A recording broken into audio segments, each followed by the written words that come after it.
Bismillahirrahmanirrahim. Assalamualaikum warahmatullahi wabarakatuh. Alhamdulillahirabbil alamin wa bihi nasta'inu ala umrid dunya waddin wa shalatu wassalamu ala asyrafil anbiya'i wal mursalin wa ala alihi wa sahbihi ajmain. Baik, pada kesempatan kali ini kami dari kelompok 7 akan mempresentasikan hasil diskusi kami yang berjudul Syariat, Tarekat, Hakikat, dan Ma'rifat. Yang pertama, anggota-anggota kelompok kami: 1. Krisna Alvan Syaifullah absen 15, kedua Ferdinand Fauzi, lalu Fahri Abdullah, Rafa Adri Haidar, Ahmad Alvan, dan yang terakhir Sultan Fakih. Pertama-tama saya akan menjelaskan terkait gambar yang kami paparkan pada video tersebut, yakni gambar peta konsep. Peta konsep ini mungkin sedikit membingungkan bagi orang yang pertama melihatnya, tapi setelah saya mencari penjelasan dari peta konsep ini, insya Allah dengan penjelasan yang saya jelaskan akan sedikit memberi pemahaman bagi kalian yang mendengarkan. Jadi, gambar tersebut menggambarkan tahapan dalam ajaran Islam terkait dengan dimensi spiritual dalam tasawuf. Konsep ini menjelaskan perjalanan seorang hamba menuju Allah melalui beberapa tahapan. Wilayah eksoteris mengacu pada aspek lahiriah, contohnya syariat, sedangkan wilayah esoteris berhubungan dengan aspek batiniah, contohnya tarikat, hakikat, dan ma'rifat. Proses ini menunjukkan bahwa perjalanan spiritual seseorang dimulai dari syariat, kemudian naik ke tarikat, dilanjutkan dengan hakikat, hingga mencapai ma'rifat. Lalu mengapa tarikat ditunjukkan ke tanda panah? Tarekat ditandai dengan panah pada gambar tersebut karena tarekat merupakan jembatan atau jalan penghubung antara syariat dan tingkatan spiritual yang lebih tinggi, yaitu hakikat dan ma'rifat. Alasannya, 1, sebagai perantara spiritual. Tarekat adalah jalan atau metode yang ditempuh untuk mendalami aspek batiniah dari ajaran Islam. Lalu untuk penjelasan selebihnya terkait tarekat, ma'rifat, hakikat, dan lainnya akan dijelaskan di pokok pembahasan selanjutnya. Dimensi ajaran Islam. Ajaran Nabi Muhammad SAW memiliki 3 dimensi, yaitu iman, Islam, dan ihsan. Tasawuf merupakan implementasi dari dimensi ihsan tersebut.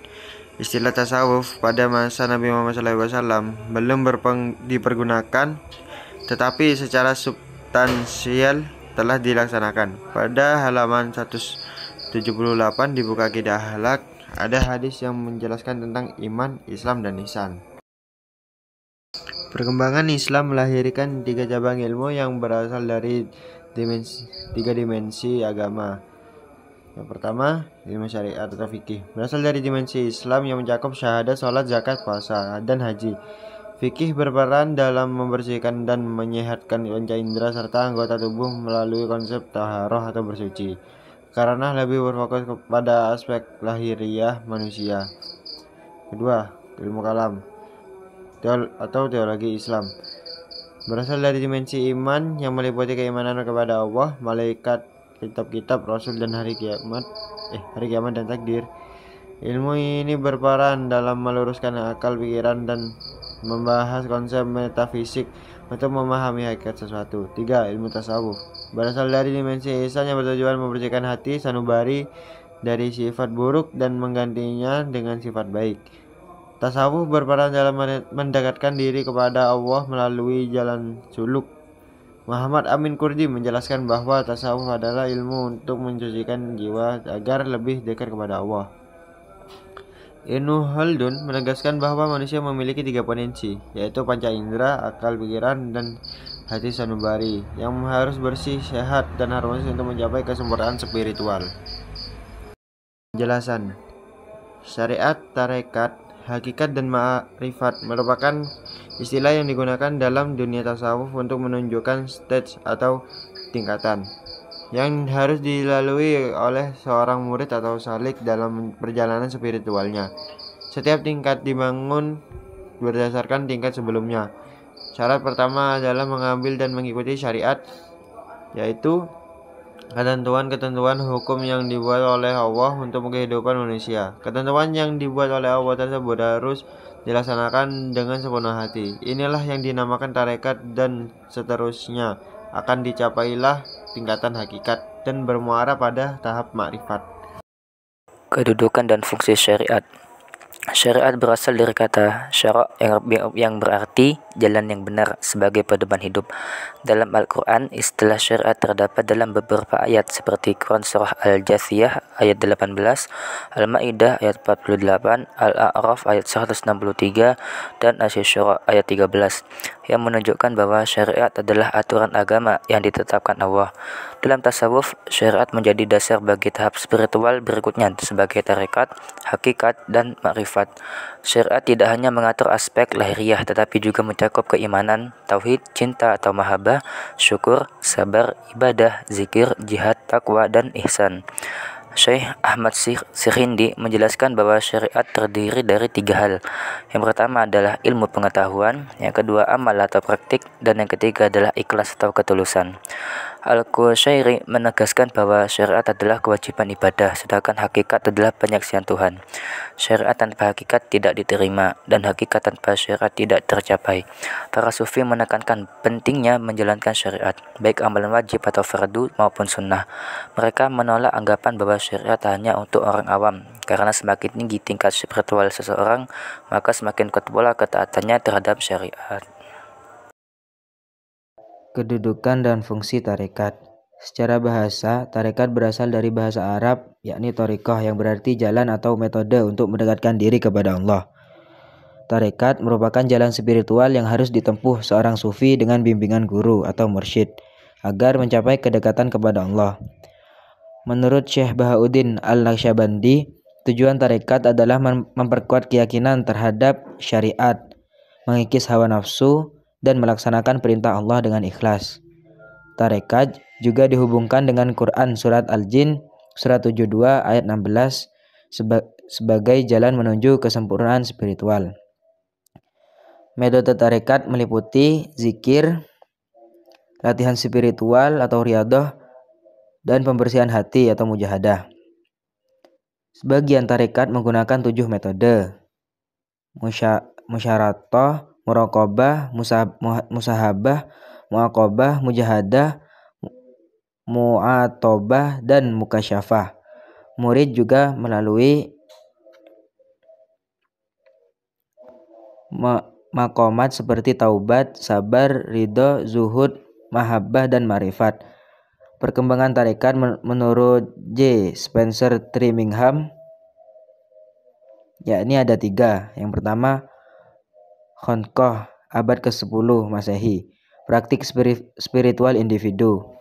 Yang kedua, tarekat abad ke-12 Masehi, pembentukan ajaran dan metode dengan silsilah.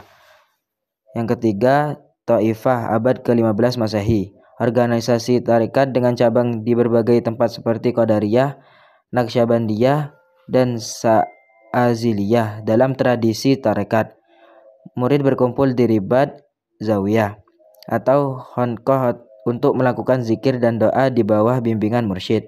Murid diwajibkan mengikuti jejak guru, mengekang hawa nafsu, dan memperbanyak amal ibadah untuk mencapai maqamat yang lebih tinggi.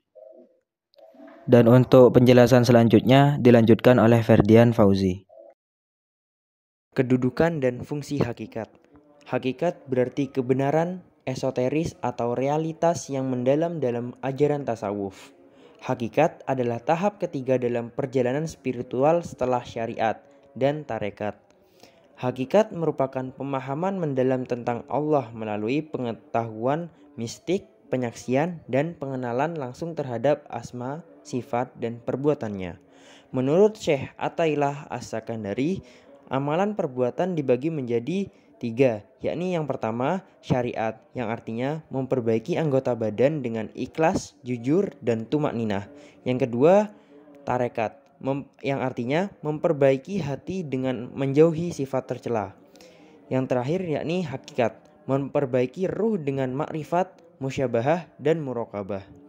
Ahli hakikat melaksanakan ibadah semata-mata karena Allah dengan penuh ikhlas, takut, berharap, dan cinta.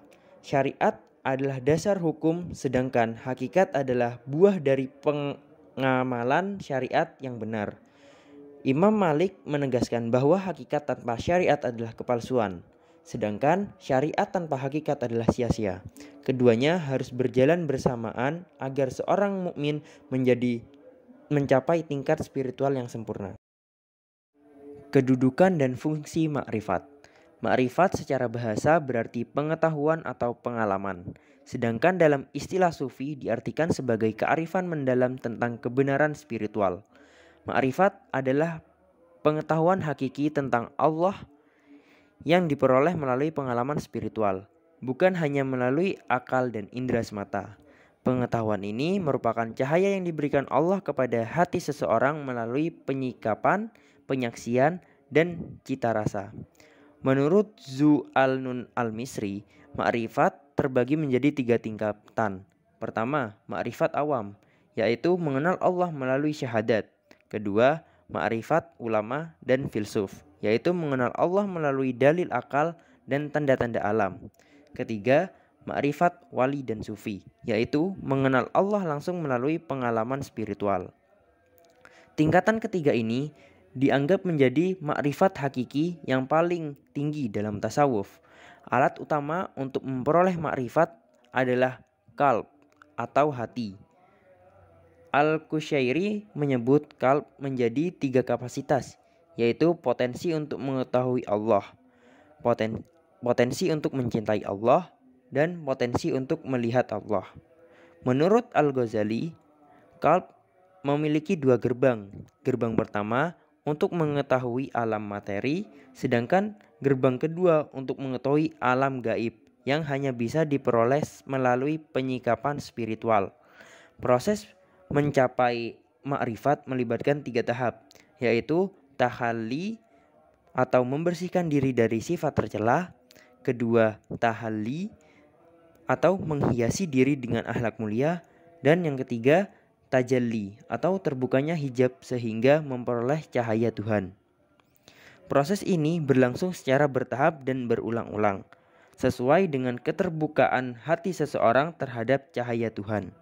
Makrifat merupakan makam tertinggi dalam tasawuf, namun pengetahuan manusia tetap terbatas karena Allah bersifat infinite atau tidak terbatas, sedangkan manusia bersifat terbatas.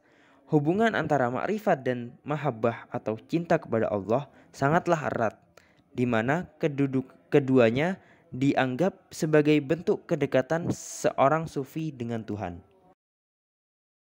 Rangkuman 1. Ajaran yang dibawa Nabi Muhammad mempunyai 3 dimensi, yaitu iman, Islam, dan ihsan. 2.